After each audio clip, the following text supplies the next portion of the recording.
সুপ্রিয় ফেসবুক বন্ধুগণ, আজ আমরা একটি গুরুত্বপূর্ণ জায়গায় চলে আসছি।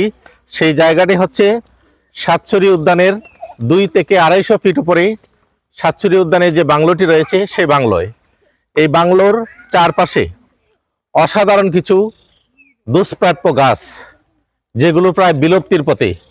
বিভিন্ন রকম গুণী মানুষরা এই ডাক বাংলোতে আসছেন, এসে অনেক রকম গাছ তারা এখানে স্মৃতিস্বরূপ লাগিয়ে গেছেন, যেটি আসলে দেখলে সত্যি আপনাদের অসাধারণ লাগবে, ভালো লাগবে। হ্যাঁ, জায়গাটা অনেক সুন্দর, অসাধারণ। এখানে না আসলে কেউ বুঝতে পারবে না জায়গাটার সম্বন্ধে। আমরা পাহাড়ের উপরে, টিলার উপরে, অনেক সুন্দর একটা জায়গা। অনেক রকমের গাছ গাছালি যেগুলা সচরাচর কোথাও দেখা যায় না। এখানে এসে আমরা অনেক রকমের গাছ, ফুল, ফল, বানর, অনেক রকমের অনেক কিছু দেখছি। অনেক সুন্দর জায়গাটা। সবাই আসলে হয়তো বা দেখতে পারবেন। সবার আসার নাই, অনুমতি নেই, তারপরে চেষ্টা করলে হয়তো বা আসতে পারবেন। আপনারা দেখতে পাচ্ছেন যে শিমুল গাছ, এই যে শিমুল গাছ রয়েছে, কাজু বাদাম গাছ আপনারা দেখতে পাচ্ছেন, কাজু বাদাম গাছ রয়েছে।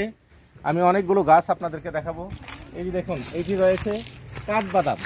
এই গাছটি অসাধারণ, এর পাতাগুলো দেখুন, অসাধারণ কাঠবাদাম গাছের পাতা। আপনারা কখনো দেখেছেন কিনা জানি না। আমি একে একে আপনাদেরকে অনেকগুলো দুষ্প্রাপ্য গাছ, যেগুলো প্রায় বিলুপ্তির পথে, সেই গাছগুলো আপনাদেরকে দেখাবো। এই যে গাছটি দেখতে পাচ্ছেন, এটা হচ্ছে হরিতকি গাছ। হরিতকি গাছ কত সুন্দর, অন্যান্য সাধারণ গাছের মতোই। এটা যে হরিতকি গাছ, এটা বোঝার আসলে কোনো উপায় নেই। আরও অনেকগুলো গাছ আমি আপনাদেরকে ঘুরে ঘুরে দেখাবো। আপনারা আমার সাথেই থাকুন, ভিডিওটি টানবেন না। অত্যন্ত সুন্দর এই লোকেশনটা। এইখানে আপনারা দেখতে পাচ্ছেন যে জারুল গাছ, এই যে অসাধারণ জারুল গাছ, অসাধারণ জারুল গাছ। প্রকৃতি যদি বেঁচে থাকে, আপনিও বেঁচে থাকবেন, কিন্তু প্রকৃতি যদি বেঁচে না থাকে, আপনাকেও মৃত্যুর দিকে ধীরে ধীরে চলে যেতে হবে। যে প্রকৃতি, যে গাছপালা আমাদেরকে অক্সিজেন সরবরাহ করে, সেই অক্সিজেনকে যে কোনো মূল্যে বাঁচিয়ে রাখতে হবে। দেখুন, বিরল প্রজাতির বাজনা, বিরল প্রজাতির বাজনা গাছ। এই যে দানা দানা কাটা রয়েছে, এই কাঁটাগুলো সত্যি মানে অনেকটা ভয় লাগে, কিন্তু তারপরে হাত ছুলে অনেকটাই সুন্দর লাগে। দেখুন, এই ডাব বাংলাতে আরেকটা বিরল প্রজাতির উদাল গাছ রয়েছে। এই যে উদাল গাছ, কি অপরূপ! এই গাছটা দেখলেই সত্যি মায়া লাগে, এই গাছটা দেখলেই আসলে মায়া লাগে। তারপরে রয়েছে দেখেন জাতীয় ফল কাঁঠাল গাছ। এটা তো আপনাদের চিরাচরিত, এটা সবাই চিনেন। এই অসাধারণ গাছের সমাহার রয়েছে। আমি যদি আরেকটু ঘুরে দেখাই, যে আরেকটি অসাধারণ গাছ, আগর গাছ। যে আগর গাছ, এই আগর গাছ দিয়ে অনেক কিছু হয়, এবং এই গাছটি অত্যন্ত দুষ্প্রাপ্য একটি গাছ, আগর গাছ। এই গাছটি কিন্তু সাধারণত সচরাচর আমরা কোথাও দেখতে পাই না। তো সাতছড়ি ডাক বাংলোর সামনে এই যে গাছটি, সত্যি অসাধারণ গাছটি।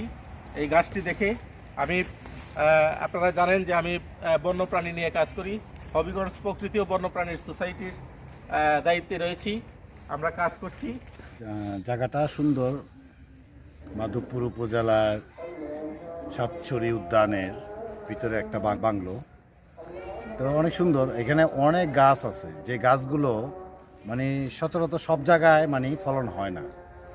যে গাছগুলো হয়েছে এখানে, যেমন আমার কাছে মুগ্ধ করার মতো গাছ হরতুকি, তারপরে কাজু বাদাম, তারপরে এখানে আরও বিরল জাতীয় গাছ আছে, যেটা আপনার উদাল গাছ আছে, বাজনা গাছ আছে, এবং সবচাইতে যে দুষ্প্রাপ্য একটা গাছ, যেটা আমার জীবনও মানে সামনাসামনি দেখিনি, সেটা হচ্ছে এই আগর গাছটা। এই আগর গাছের আপনারা সবাই জানেন যে এই আগর গাছে কত একটা মানে মূল্যবান, যেটা মূল্য দিয়ে কিনা যায় না। তো সব মিলিয়ে একটা অসাধারণ। তার চেয়ে বড় কথা হলো মাধবপুর উপজেলার ভিতরে এইসব জিনিসগুলো খুব সুন্দর, বন্য প্রাণী, গাছ অসম্ভব সুন্দর।